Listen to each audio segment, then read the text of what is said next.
30년 동안 당신이 우리한테 한 게 뭐가 있어? 시어머니의 목소리가 거실을 가득 채웠습니다. 밥이나 하고 청소나 하는 게 며느리 역할인 줄 알아? 저는 그 자리에 서서 아무 말도 할 수 없었어요. 오빠가 불쌍해. 저런 여자한테 묶여서. 큰 시누이의 한마디에 저는 눈물을 삼켰습니다. 정말이지 이 집에서 나는 뭐란 말인가. 그날부터였습니다. 저는 모든 걸 기록하기 시작했어요. 새벽 5시 시댁집 부엌에 불이 켜졌습니다. 저는 김미정, 55살의 며느리입니다. 싱크대 앞에 서서 물을 씻고 있었어요. 찬물에 손을 담그니 손가락 끝이 시렸지만 이미 익숙한 감각이었습니다. 명절 아침은 언제나 이렇게 시작됐으니까요. 도마 위에 물을 올려놓고 칼을 집어들었어요. 도독도독 리듬 있게 물을 썰어내며 거실 쪽을 바라봤습니다. 시어머니와 시누이들의 웃음소리가 들려왔어요. 30년 동안 똑같은 광경이었습니다. 저 자리에는 언제나 시댁 식구들만 있었고 저는 부엌에서 혼자 일했어요. 냉장고에서 쇠고기를 꺼내 키친타월로 물기를 닦아냈습니다.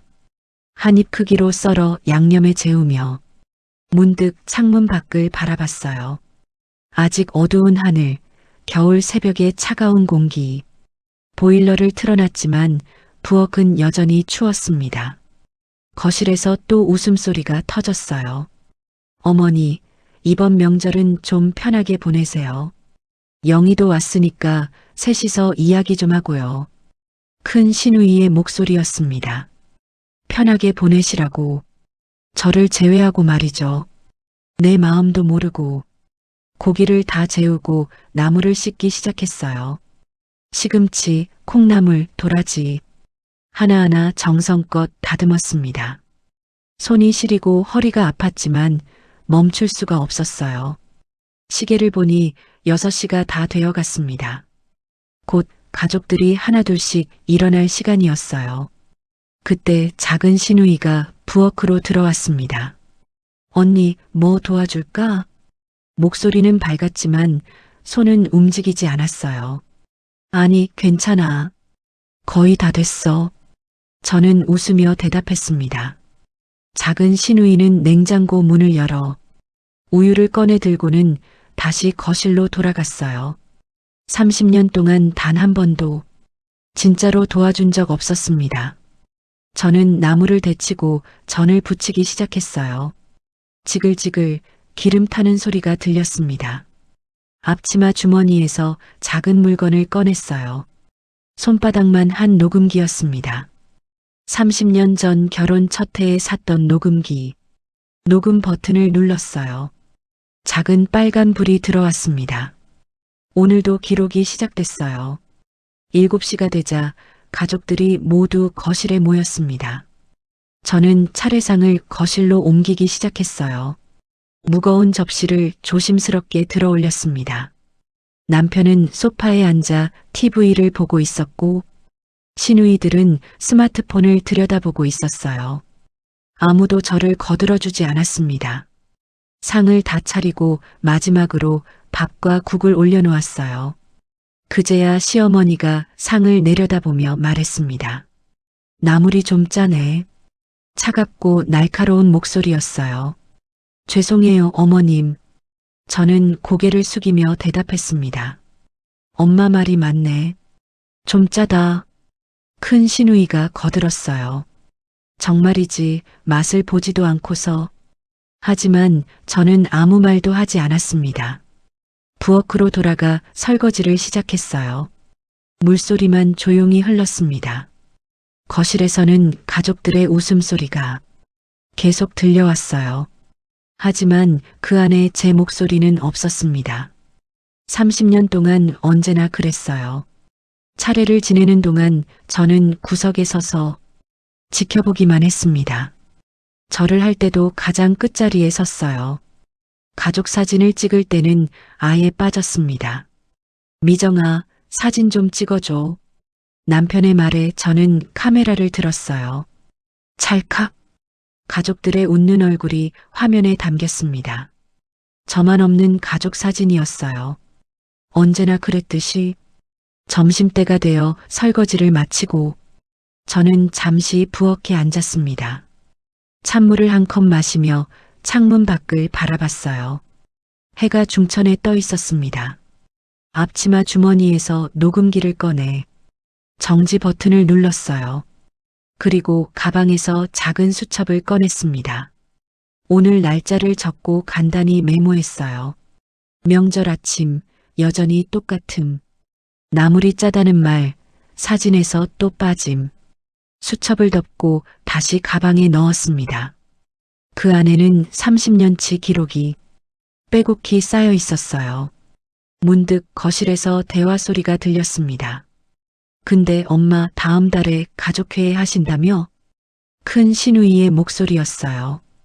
응, 아버지 제사 날짜도 다시 정해야 하고 시어머니가 대답했습니다. 가족회의. 저는 그 단어를 듣고 잠시 멈췄어요. 토요일 오후 2시에 다들 모이자. 남편의 목소리가 들렸습니다. 가족회의라. 저는 수첩을 다시 꺼내 그 날짜를 적었어요.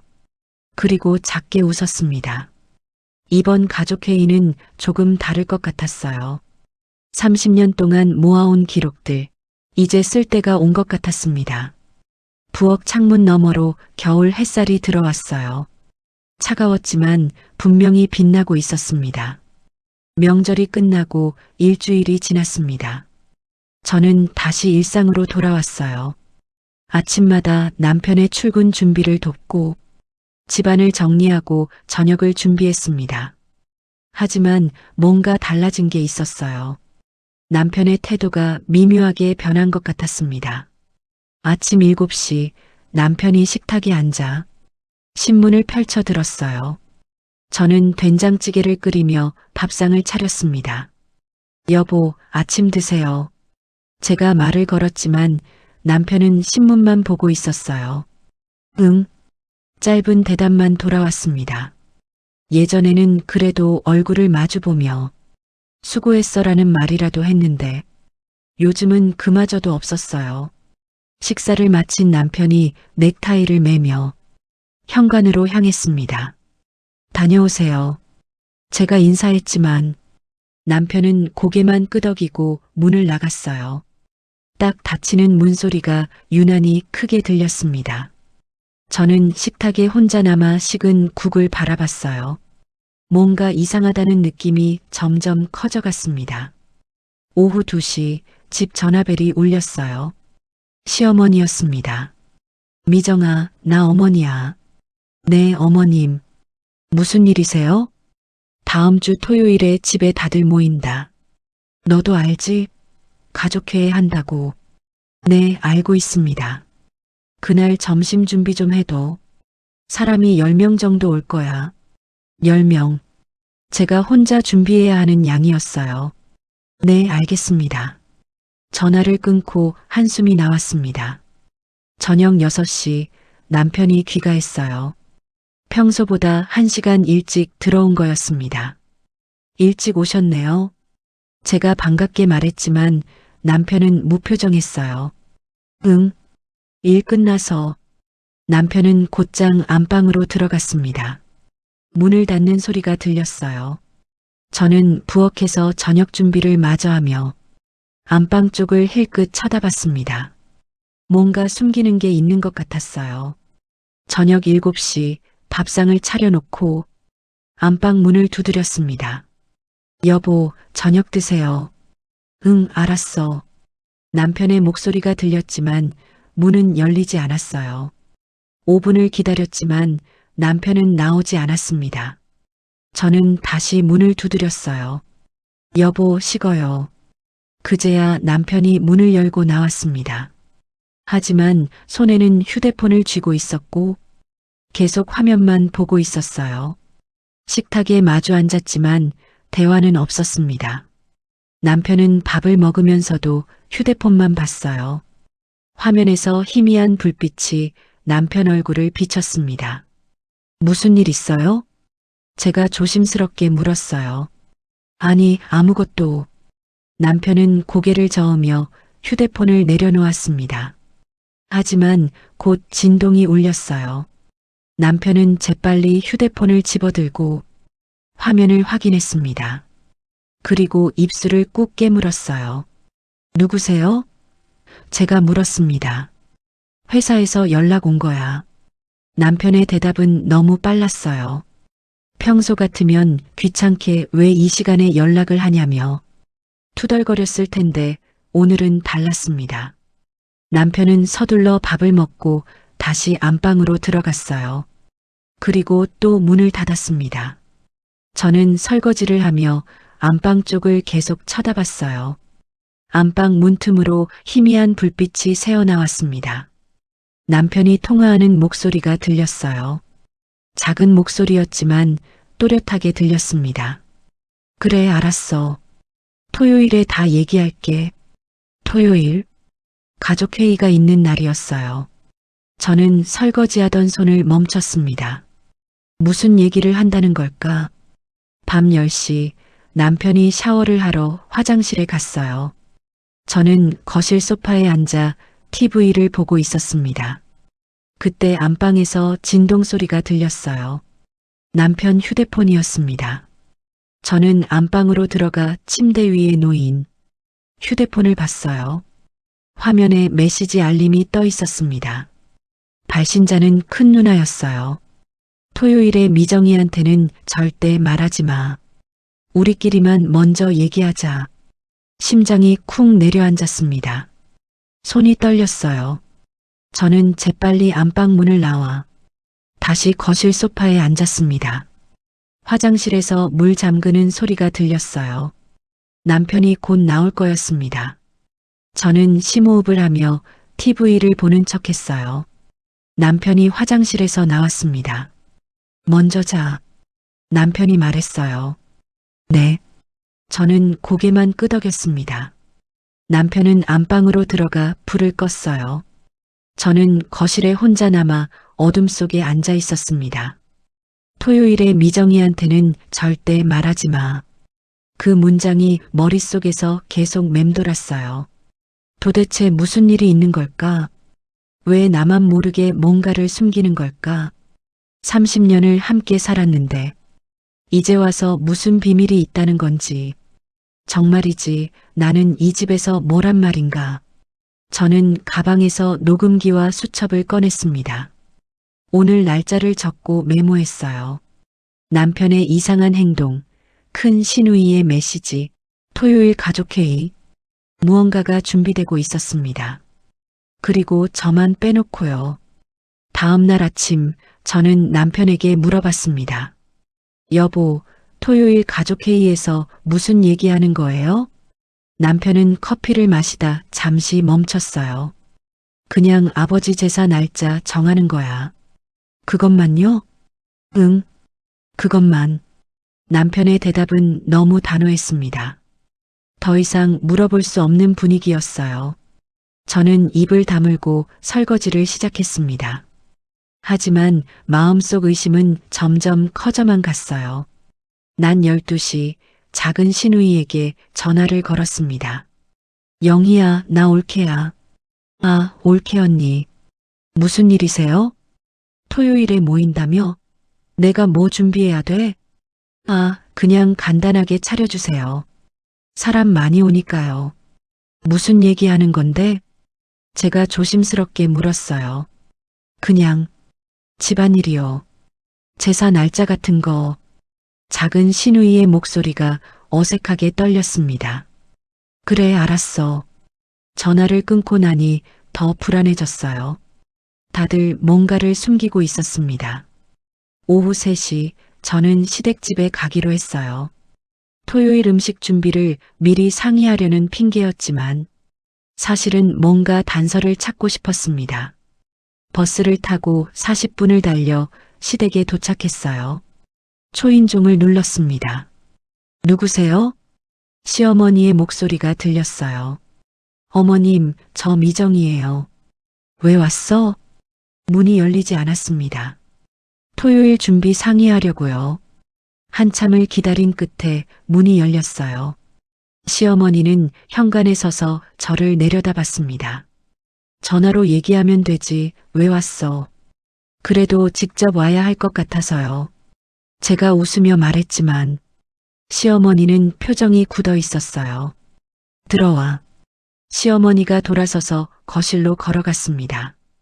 저는 신발을 벗고 뒤따라 들어갔어요. 거실 탁자 위에 서류 뭉치가 놓여 있었습니다. 제가 들어오자 시어머니는 재빨리 그 서류를 서랍 안에 집어넣었어요. 앉아. 시어머니가 말했습니다. 저는 소파에 앉았어요. 토요일에 뭐 준비하면 될까요? 그냥 간단하게 국이랑 나물 몇 가지면 돼. 몇 명 정도 오시는데요? 10명. 네, 알겠습니다. 저는 시어머니의 얼굴을 살폈어요. 뭔가 불편해하는 기색이 역력했습니다. 어머님, 무슨 일 있으세요? 제가 조심스럽게 물었어요. 아무것도 없어. 왜? 아니, 그냥 요즘 다들 좀 이상하신 것 같아서요. 이상하긴 뭐가 이상해. 예민하게 굴지 말고. 그냥 준비나 잘해. 시어머니의 목소리가 날카로워졌습니다. 저는 더 이상 말을 잇지 못했어요. 이제 갈게요. 저는 일어서며 말했습니다. 시어머니는 대답도 없이 고개만 끄덕였어요. 현관으로 나가려는데 화장실에서 물 내리는 소리가 들렸습니다. 누군가 집에 있었던 거예요. 큰 시누이였습니다. 언니, 왜 와? 큰 시누이가 놀란 표정으로 물었어요. 토요일 준비 상의하러 왔어. 아, 그래. 그럼 이따 봐. 큰 시누이는 재빨리 거실로 들어갔습니다. 저는 신발을 신으며 거실을 힐끗 봤어요. 시어머니와 큰 시누이가 작은 목소리로 뭔가 이야기하고 있었습니다. 왜 왔대? 준비 상의한다고. 믿어? 모르겠어. 조심해야 돼. 저는 현관문을 열고 나왔습니다. 계단을 내려가며 가슴이 두근거렸어요. 조심해야 된다니 대체 무슨 말인가. 버스 정류장에서 버스를 기다리며 저는 핸드폰을 꺼냈습니다. 남편에게 전화를 걸었어요. 여보세요? 나야. 지금 어디야? 시댁 다녀오는 길이야. 시댁은 왜 갔어? 남편의 목소리가 긴장한 것 같았어요. 토요일 준비 때문에. 그래. 조심해서 와. 전화가 끊어졌습니다. 평소 같으면 힘들었지? 같은 말이라도 했을 텐데. 오늘은 그것마저 없었어요. 집에 도착한 건 오후 5시였습니다. 저는 가방을 내려놓고 소파에 앉았어요. 온몸이 무거웠습니다. 다들 저를 경계하고 있다는 느낌. 뭔가 큰일이 준비되고 있는데 저만 모르는 상황. 이 집에서 나는 도대체 뭐란 말인가. 저는 안방으로 들어가 옷장을 열었습니다. 남편 옷 사이에 뭔가 있을지도 모른다는 생각이 들었어요. 서랍을 하나씩 열어봤습니다. 양말, 속옷, 넥타이. 아무것도 특별한 건 없었어요. 그때 옷장 맨 위 선반에 서류 봉투 하나가 보였습니다. 의자를 가져와 올라서서 그 봉투를 꺼냈어요. 무거웠습니다. 봉투를 열어보니 서류 뭉치가 들어 있었어요. 첫 장을 펼쳐봤습니다. 재산분할 협의서. 제목을 보는 순간 숨이 멎는 것 같았습니다. 손이 떨렸어요. 서류를 넘겨가며 읽어 내려갔습니다. 시댁 재산 목록, 부동산 내역, 예금 계좌, 그리고 마지막 장에 적힌 문구. 김미정의 상속 지분 없음. 없음. 30년을 이 집에서 살았는데 제 이름은 단 한 줄도 없었습니다. 대신 시누이들의 이름이 빼곡히 적혀 있었어요. 큰 시누이, 작은 시누이, 그들의 자녀까지. 저는 그 자리에 주저앉았습니다. 서류가 바닥에 흩어졌어요. 눈물이 났지만 울 수가 없었습니다. 분노가 치밀어 올랐지만 소리칠 수도 없었어요. 그저 멍하니 서류를 바라볼 뿐이었습니다. 얼마나 시간이 흘렀을까? 핸드폰 알람 소리가 울렸어요. 저녁 6시 남편 퇴근 시간이었습니다. 저는 재빨리 서류를 주워 담아 원래 자리에 다시 올려놓았어요. 그리고 부엌으로 가서 저녁 준비를 시작했습니다. 손은 떨렸지만 움직여야 했어요. 남편이 집에 도착한 건 6시 30분이었습니다. 다녀왔습니다. 남편의 인사에 저는 대답했어요. 어서 오세요. 씻고 오세요. 평소와 똑같은 목소리로 말했습니다. 하지만 속으로는 끓어오르고 있었어요. 30년을 속인 거냐고, 나는 이 집에서 아무것도 아니었냐고. 소리치고 싶었지만 참았습니다. 저녁 식사 내내 아무 말도 하지 않았어요. 남편도 조용히 밥만 먹었습니다. 식탁 위로 침묵만 흘렀어요. 저는 남편의 얼굴을 바라봤습니다. 30년을 함께 산 사람. 하지만 지금은 낯선 사람처럼 느껴졌어요. 밤 11시 남편이 먼저 잠들었습니다. 저는 거실로 나와 녹음기와 수첩을 꺼냈어요. 오늘 날짜를 적고 메모했습니다. 재산분할 협의서, 제 이름 없음, 토요일 가족회의의 진짜 목적. 이제 알았습니다. 그들이 무엇을 숨기고 있었는지. 그리고 저는 결심했어요. 토요일 가만히 당하고만 있지 않겠다고. 금요일 아침 저는 일찍 일어났습니다. 남편은 아직 자고 있었어요. 저는 조용히 안방 책상 서랍을 열었습니다. 남편의 통장과 서류가 가지런히 놓여 있었어요. 하나씩 꺼내 확인하기 시작했습니다. 예금 통장 3개, 적금 통장 2개. 모두 남편 명의였어요. 저와 공동 명의로 된 건 하나도 없었습니다. 통장을 넘겨가며 거래 내역을 봤어요. 매달 일정 금액이 빠져나가고 있었습니다. 긴밀화 앞으로 이체된 금액. 큰 신우이였어요. 지난 1년간 매달 200만 원씩. 손이 떨렸습니다. 2,400만 원. 1년 동안 큰 신우이에게 보낸 돈이었어요. 저는 전혀 몰랐습니다. 생활비가 빠듯하다고 느꼈던 이유가 이것 때문이었구나. 저는 통장을 제자리에 놓고 핸드폰으로 사진을 찍었어요. 남편이 깨어나기 전에 저는 부엌으로 가서 아침 준비를 시작했습니다. 손은 떨렸지만 평소처럼 움직여야 했어요. 된장찌개를 끓이고 계란을 부쳤습니다. 7시 30분 남편이 일어났어요. 아침 준비됐어요. 제가 말했지만 목소리는 떨리지 않았습니다. 식사를 마친 남편이 출근 준비를 했어요. 오늘 늦게 들어올 거야. 네, 알겠어요. 내일 토요일인데 준비 다 됐지? 네, 걱정 마세요. 남편은 고개를 끄덕이고 집을 나갔습니다. 문이 닫히자 저는 주저앉았어요. 식탁에 손을 짚고 깊게 숨을 들이마셨습니다. 오전 10시 저는 은행에 갔습니다. 제 명의 통장을 확인하려고요. 결혼 후 제 월급을 모아둔 통장이 있었어요. 창구 직원에게 통장을 건넸습니다. 잔액 조회 부탁드려요. 직원이 통장을 넣고 확인했어요. 잔액이 10만 원입니다. 심장이 멎는 것 같았습니다. 뭐라고요? 10만 원이요. 작년 3월에 2,500만 원이 인출됐네요. 누가 인출했어요? 공동 명의자이신 남편분이요. 저는 통장을 받아들고 은행을 나왔습니다. 다리에 힘이 풀렸어요. 2,500만 원. 제가 15년 동안 모은 돈이었습니다. 벤치에 앉아 통장을 들여다봤어요. 작년 3월 15일. 그날은 큰 시누이가 사업 자금이 필요하다며 집에 왔던 날이었습니다. 오빠, 이번만 도와줘. 꼭 갚을게. 큰 시누이가 남편에게 애원하던 모습이 떠올랐어요. 결국 제 돈으로 도와준 거였구나. 저는 핸드폰을 꺼내 큰 시누이에게 전화를 걸었습니다. 여보세요? 나 미정이야. 아, 올게. 무슨 일이야? 작년에 오빠한테 빌린 돈 갚았어? 전화 너머로 침묵이 흘렀어요. 그게 아직은 얼마 빌렸는데?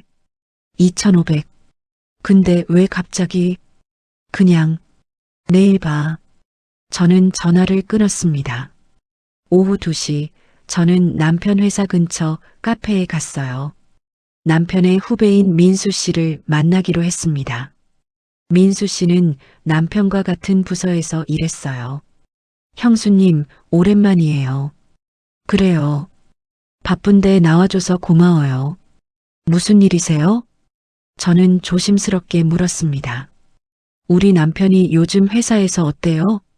민수 씨가 잠시 망설였어요. 형수님이 모르세요? 뭐요? 형님 내년에 명예퇴직 대상이에요. 머리가 멍해졌습니다. 명예퇴직이요? 네. 이번 구조조정에 포함됐어요. 회사에서 퇴직금 3억 받고 나가라고 했대요. 3억? 재산분할 협의서가 떠올랐습니다. 그래서 그거였구나.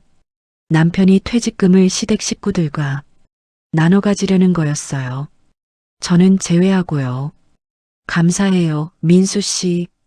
형수님, 괜찮으세요? 네, 괜찮아요. 저는 카페를 나왔습니다. 집으로 돌아오는 길에 저는 친정 언니에게 전화를 걸었어요. 언니, 응, 미정아. 왜? 언니, 나 어떻게 해야 돼? 목소리가 떨렸습니다. 무슨 일이야? 저는 그동안 있었던 일을 모두 얘기했어요. 재산분할 협의서, 통장에서 사라진 돈, 남편의 명예퇴직, 모든 것을. 미정아, 당장 변호사 만나.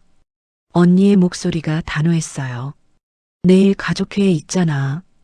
거기서 다 들어봐. 녹음하고. 그리고 바로 변호사 상담받아. 응, 알았어. 미정아, 30년 참고 산 거. 절대 헛되게 하면 안 돼. 전화를 끊고 저는 한참을 서 있었습니다. 집에 도착한 건 오후 5시였어요. 저는 서재로 가서 오래된 상자를 꺼냈습니다. 30년치 녹음 테이프와 수첩. 모든 기록이 들어 있었어요. 하나하나 확인하며 정리했습니다. 시어머니의 모욕, 시누이들의 뒷담화, 남편의 무관심, 모두 증거로 남아 있었어요. 저녁 7시 남편이 귀가했습니다. 다녀왔어. 어서 와요. 씻고 와요. 저는 평소처럼 대답했어요. 하지만 속으로는 준비하고 있었습니다. 내일이면 모든 게 드러날 거라고. 저녁 식사를 마치고 남편은 안방으로 들어갔어요. 저는 거실에서 노트북을 켰습니다. 재산분할 관련 법률을 검색했어요. 배우자 상속권, 재산분할 청구권, 공동재산 인정 범위. 하나하나 읽어내려가며 메모했습니다. 밤 11시 저는 가방을 챙겼어요. 녹음기, 수첩, 통장 사진, 증거자료. 내일 가족회의에 가져갈 것들이었습니다. 그리고 마지막으로 작은 봉투를 꺼냈어요. 그 안에는 명함 한 장이 들어 있었습니다. 친정 언니가 소개해준 변호사 명함. 김서연 변호사, 가족법 전문. 저는 명함을 가방에 넣었습니다. 그리고 거울 앞에 섰어요. 55살 여자의 얼굴이 보였습니다. 주름이 깊어진 얼굴, 지친 눈빛. 하지만 오늘은 달랐어요. 눈빛에 결연함이 담겨 있었습니다. 30년 동안 잘 참았어. 저는 거울 속 제 얼굴에게 말했어요. 이제는 내가 말할 차례야. 내일이면 모든 진실이 드러날 것입니다. 그리고 저는 더 이상 당하고만 있지 않을 거예요. 창밖을 보니 밤하늘에 별이 빛나고 있었어요. 차가운 겨울 공기가 느껴졌습니다. 저는 창문을 열고 깊게 숨을 들이마셨어요. 내일이 두렵지 않았습니다. 오히려 기다려졌어요. 30년 동안 숨죽이며 살았던 제가 마침내 목소리를 낼 수 있는 날이니까요. 저는 가방 지퍼를 닫았습니다. 그리고 소파에 앉아 시계를 봤어요. 토요일까지 이제 13시간 남았습니다. 저는 눈을 감고 마음을 다잡았어요. 준비는 끝났습니다. 이제 시작할 일만 남았어요. 토요일 오후 2시 시댁집 거실이었습니다. 가족들이 모두 모여 있었어요. 시어머니, 큰 시누이, 작은 시누이, 그들의 배우자와 자녀들까지 10명이 넘는 사람들이 거실을 가득 채웠습니다. 저는 부엌에서 음식을 나르고 있었어요. 미정아, 커피 좀 더 가져와. 시어머니가 말했습니다. 네, 어머님. 저는 부엌으로 가서 커피를 탔어요. 가방 속 녹음기에 빨간 불이 켜져 있었습니다. 이미 녹음은 시작됐어요. 커피를 나르고 거실로 돌아왔습니다. 자, 이제 시작하자. 시어머니가 말했어요. 미정아, 너는 부엌에서 설거지 좀 해. 어머님, 저도 앉아 있어도 될까요? 제가 물었습니다. 거실이 조용해졌어요. 가족 얘기인데 내가 왜 들어? 큰 시누이가 차갑게 말했습니다. 저도 가족인데요. 제 목소리는 떨리지 않았어요. 미정아, 말 안 통하게 하지 말고. 부엌 가 있어. 남편이 짜증 섞인 목소리로 말했습니다. 저는 소파에 앉았어요. 아니요. 저도 들을 권리가 있어요. 시어머니의 얼굴이 굳었습니다. 뭐야, 이 사람이 오늘? 어머님, 30년 동안 이 집 며느리로 살았어요. 당연히 들어야죠. 저는 가방에서 서류를 꺼냈습니다. 재산분할 협의서였어요. 탁자 위에 툭 놓았습니다. 이게 뭐야? 남편이 얼굴이 하얗게 질렸어요. 제가 찾은 거예요. 옷장 위에 숨겨둔 거요. 거실이 얼어붙었습니다. 당신이 명예퇴직한다는 것도 알아요. 퇴직금 3억 받는 거요. 그걸 시댁 식구들이랑 나눠 가지려고 이 협의서 만든 거죠? 큰 시누이가 일어섰어요. 옳게, 그건 우리 집안 일이야. 제 남편 퇴직금인데 왜 제 일이 아니에요? 저는 두 번째 서류를 꺼냈습니다. 통장 거래 내역이었어요. 큰 시누이, 작년에 오빠한테 2,500만 원 빌렸죠? 제 통장에서 나간 돈이에요. 제가 15년 동안 모은 돈. 큰 시누이의 얼굴이 붉어졌습니다. 그건 급한 일이 있어서 갚으셨어요? 아직 1년이 지났는데 한 푼도 안 갚으셨어요. 그리고 지난 1년간 매달 200만 원씩 또 받아가셨죠? 저는 남편 통장 사진을 보여줬어요. 남편이 고개를 숙였습니다. 미정아, 그건 말하지 마세요. 전부 다 알아요. 저는 세 번째 서류를 꺼냈습니다. 이건 시댁 부동산 취득 내역이에요. 20년 전 이 아파트 살 때 제 친정에서 5천만 원 보탰어요. 하지만 등기부엔 제 이름이 없어요. 시어머니가 일어섰어요. 그건 우리가 갚았잖아. 언제요? 20년 동안. 단 한 푼도 받은 적 없어요. 저는 녹음기를 꺼내 탁자 위에 놓았습니다. 이건 30년간 제가 들은 말들이에요. 재생 버튼을 눌렀어요. 시어머니의 목소리가 흘러나왔습니다. 우리 집안 체면 깎지 마라. 저런 게 우리 집 며느리라니. 큰 시누이의 목소리도 들렸어요. 오빠가 불쌍해. 저런 여자한테 묶여서. 남편의 목소리도 있었습니다. 엄마 말이 맞아. 좀 참아. 거실이 침묵에 잠겼어요. 녹음은 계속 흘러나왔습니다. 30년간의 모욕, 무시, 외면. 모든 것이 증거로 남아 있었어요. 작은 시누이가 고개를 돌렸습니다. 시어머니는 입술을 떨었어요. 30년 동안 참았어요. 제 목소리가 떨렸습니다. 아침마다 밥 차리고 명절마다 혼자 음식 준비하고 가족 사진에서 빠지면서도 한마디 불평 안 했어요. 제 돈으로 시댁 식구 도와주고 친정에서 받은 돈까지 보태주고 그렇게 30년을 살았어요. 눈물이 났지만 참았습니다. 그런데 남은 건 뭐예요? 재산분할 협의서에 제 이름은 없고 제 통장은 텅 비어 있고 가족들은 저를 투명인간 취급하고 저는 이 집에서 뭐였어요? 시어머니가 입을 열었어요. 미정아, 그게 아니라. 아니라고요? 그럼 뭐예요?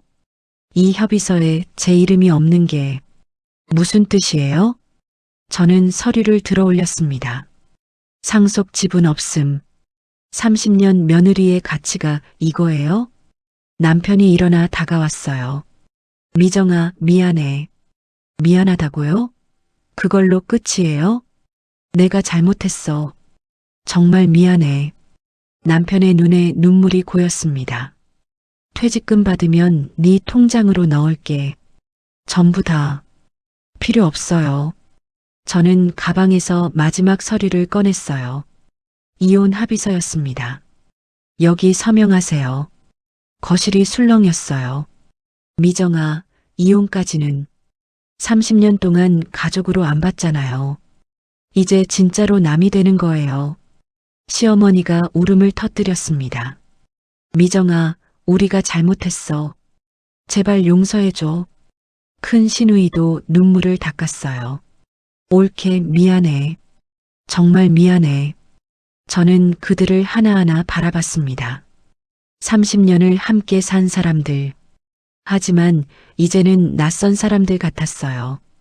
용서는 쉽지 않아요. 하지만 시간이 필요해요. 지금은 혼자 있고 싶어요.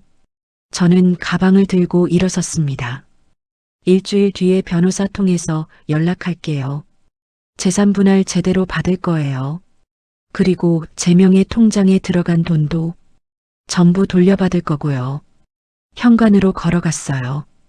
뒤돌아보니 남편이 서 있었습니다. 미정아. 남편이 불렀지만 저는 멈추지 않았어요. 이제 끝이에요. 문을 열고 나왔습니다. 계단을 내려가며 깊게 숨을 들이마셨어요. 가슴이 뻥 뚫리는 것 같았습니다. 버스 정류장에 서서 하늘을 올려다봤어요. 겨울 하늘이 푸르고 맑았습니다. 햇살이 따뜻하게 얼굴을 비쳤어요. 저는 작게 웃었습니다. 30년 만에 처음으로 제 목소리를 낸 것 같았어요. 핸드폰이 울렸습니다. 친정 언니였어요. 미정아, 어떻게 됐어? 언니, 나 해냈어. 잘했어.